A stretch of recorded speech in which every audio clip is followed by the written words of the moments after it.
شرجیل صاحب الیکشن کب ہوں گے؟ دیکھیے جی، پاکستان پیپلز پارٹی بالکل فرم ہے اور پیپلز پارٹی کا یہ کلیئر ایک نیریٹو ہے کہ الیکشن اپنے ٹائم پہ ہونا چاہیے. جو کانسٹیٹیوشن آف پاکستان کہتا ہے اس کانسٹیٹیوشن کے دائرے میں رہ کے الیکشن کا ٹائم آنا چاہیے. کانسٹیٹیوشن کے تحت تو اس سال الیکشن ہونے چاہیے سر. انشاءاللہ ضرور. آپ پر امید ہیں؟ کیونکہ دیکھا یہ کیا کہ آپ کی سٹیٹمنٹس آتی رہی ہیں کہ الیکشن ٹائم پہ ہونے چاہیے، لیکن آپ کے اتحادیوں کا سٹانس سیم نظر نہیں آ رہا سر. دیکھیے جی، ہم کانسٹیٹیوشن کے بغیر چل نہیں سکتے. پیپلز پارٹی نے کانسٹیٹیوشن بنایا ہے، پیپلز پارٹی کی لیڈرشپ نے کانسٹیٹیوشن بنایا ہے، تو پیپلز پارٹی مطلب کانسٹیٹیوشن ہے. کانسٹیٹیوشن کا دوسرا نام میں سمجھتا ہوں کہ جب اس کے خالق پیپلز پارٹی ہے تو پیپلز پارٹی کانسٹیٹیوشن سے باہر نہیں جا سکتی. تو آپ کانسٹیٹیوشن کا دفاع ہمیشہ رکھیں گے. یہ بتائیے کیا آپ کو بلاول بھٹو زرداری صاحب اگلے پرائم منسٹر بنتے ہوئے نظر آ رہے ہیں؟ انشاءاللہ جی. میں سمجھتا ہوں کہ اس وقت اگر پاکستان میں نے جیسے پہلے کہا کہ واحد کوئی میچورٹی کی پالیٹکس ہو رہی ہے وہ پیپلز پارٹی کی طرف سے ہو رہی ہے. پریزیڈنٹ آصف علی زرداری اور چیئرمین بلاول بھٹو زرداری صاحب وہ جوڑنے کی بات کر رہے ہیں، وہ توڑنے کی بات نہیں کر رہے ہیں، وہ لڑائی کی بات نہیں کر رہے ہیں، وہ مولا جوٹ والی پالیٹکس نہیں کر رہے ہیں، وہ خدا نخواستہ کسی کو نیچا دکھانے کی پالیٹکس نہیں کر رہے ہیں. تو آپ ابھی بھی رزلٹس دیکھیں. ملیر کی رزلٹ آئی الیکشن کی، پیپلز پارٹی نے الیکشن جیتی. پھر آپ دیکھیں کہ ملتان کی الیکشن رزلٹ آئی، پیپلز پارٹی نے الیکشن جیتی. لاسٹ آپ دیکھیں کہ کشمیر کی رزلٹ آئی تو وہ بھی پیپلز پارٹی نے الیکشن جیتی. تو یہ ساری الیکشن جو ہیں وہ پیپلز پارٹی نے جیتی. تو لوگ اس وقت ملک کے لوگ پیپلز پارٹی کو سپورٹ کر رہے ہیں، لوگ پیپلز پارٹی کو چاہ رہے ہیں. اور لوگ اب نفرت کی بات نہیں، اب لوگ محبت کی بات، یونٹی کی بات سننا چاہتے ہیں. بالکل، لوگ نفرت کی بات نہیں سننا چاہتے، محبت کی اور جوڑنے کی بات سننا چاہتے ہیں. اب سوال یہ ہے سر کہ ایک بہت امپورٹنٹ کویشچن میں آپ سے پوچھنا چاہتا ہوں، کیونکہ میں آپ کے انٹرویوز بھی دیکھ رہا تھا. آپ کھل کے یہ بات کرتے ہیں کہ ملک کے ماضی کے چیف جسٹسز نے بہت سارے پرابلمز کریٹ کیے. آپ چودھری افتخار کا بھی نام لیتے ہیں، ثاقب نثار صاحب کا بھی نام لیتے ہیں، آپ جسٹس گلزار کا بھی نام لیتے ہیں، جسٹس کوسو کا بھی نام لیتے ہیں. اور آپ کی پارٹی نے جوڈیشری کی وجہ سے بڑی قربانیاں دی ہیں، بڑی صعوبتیں جھیلی ہیں. ہم اگر شروع کریں ذوالفقار علی بھٹو صاحب سے، تو سب سے پہلے ان کے اوپر بڑا ظلم ہوا، جس طرح ان کی جان لی گئی، شہید کیا گیا انہیں. اس کے بعد آصف علی زرداری صاحب 14 سال سر جیل رہے. آپ نے بھی جیل کاٹی ہے.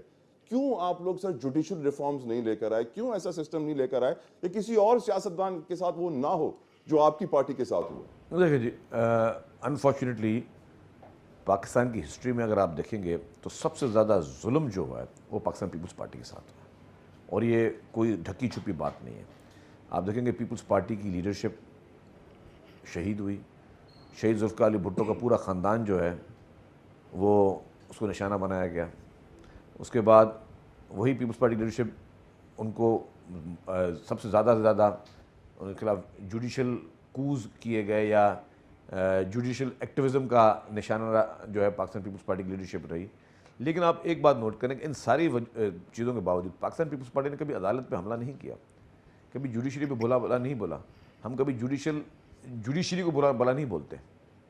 ہم نے دیکھیں ہمارے ساتھ جو بھی زیادتی ہوئی، ہم نے کسی انسٹیٹیوٹ کو کبھی ٹارگٹ نہیں کیا. پیپلز پارٹی نے، پاکستان پیپلز پارٹی نے کبھی یہ نفرت کی پالیٹکس یا اپنے ورکرز میں نفرت پیدا کر دیں کسی انسٹیٹیوٹ کے خلاف کوئی سازش کر کے، کوئی سا پلاننگ کر کے، کبھی نہیں کی ہے. پیپلز پارٹی نے ان افراد کو ہمیشہ ٹارگٹ کیا جنہوں نے وہ غلط کام کیے. اگر جنرل ضیاء الحق نے کیا تو جنرل ضیاء الحق کے خلاف پیپلز پارٹی نے جدوجہد کی، پرویز مشرف کے خلاف جدوجہد کی. اگر افتخار چودھری نے ایک ایکٹیوزم، جوڈیشل ایکٹیوزم کیا اور ٹارگٹ کیا تو ہم نے افتخار چودھری کو برا بلا بولا، ہم نے ثاقب نثار کو برا بلا بولا. ہم اگر جن لوگوں نے ہمارے عظیم قائد شہید ذوالفقار علی بھٹو کو کا عدالتی قتل کیا، ہم نے ان لوگوں کو برا بلا بولا. ہم نے کبھی اس ادارے کو برا بلا نہیں بولا. جو شخص زیادتی کرے، آپ بنتا بھی ہے کہ آپ اس شخص پہ کرو، آپ پورے اداروں کو کنٹروورشل نہ کرو. ہماری نظر میں آج بھی عدالتیں بہت قابل احترام ہیں، ہمارے تمام ادارے بہت احترام ہیں. ہمیں جتنے اس ملک کے ادارے، ساری پولیٹیکل پارٹیز ہمارے لیے قابل احترام ہیں. میں اس بار بھی میں کہوں گا کہ پاکستان پیپلز پارٹی کی اس بار الیکشن جو ہے وہ کسی پولیٹیکل پارٹی سے ہے ہی نہیں. ہمارا مقابلہ کسی پولیٹیکل پارٹی سے نہیں ہے. ہمارا مقابلہ غربت کے خلاف ہے.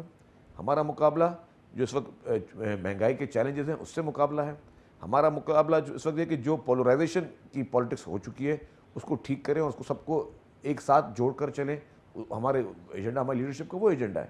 ہم لوگ نفرت نہیں چاہتے، ہم لوگ لڑائیاں نہیں چاہتے. میں پہلے بھی کہتا ہوں، دیکھیں جی، آپ کبھی سنا ہوگا آپ نے کہ جی سیاست جو ہے کی جاتی ہے، الیکشن لڑی جاتی ہے. کبھی یہ نہیں کہتا کہ کوئی پوچھتا کہ آپ نے کبھی سیاست لڑی ہے. تو مقصد یہ کہ سیاست، آپ سیاست ٹائم پہ سیاست کریں، یہ نہیں کہ آپ سارا وقت لڑتے رہیں. ہمارے پاس انفارچونیٹلی ہم ہر وقت لڑ رہے ہیں. ہم 12 مہینے لڑ رہے ہیں، ہم 5 سال لڑ رہے ہیں. ہم مطلب یہ ہم نہیں کہہ رہے کہ بھائی جو لڑائی جو کانٹیسٹ کیا جاتا ہے وہ الیکشن کے ٹائم الیکشن کانٹیسٹ کی جاتی ہے، پالیٹکس کبھی کانٹیسٹ نہیں کی جاتی، پالیٹکس کی جاتی ہے.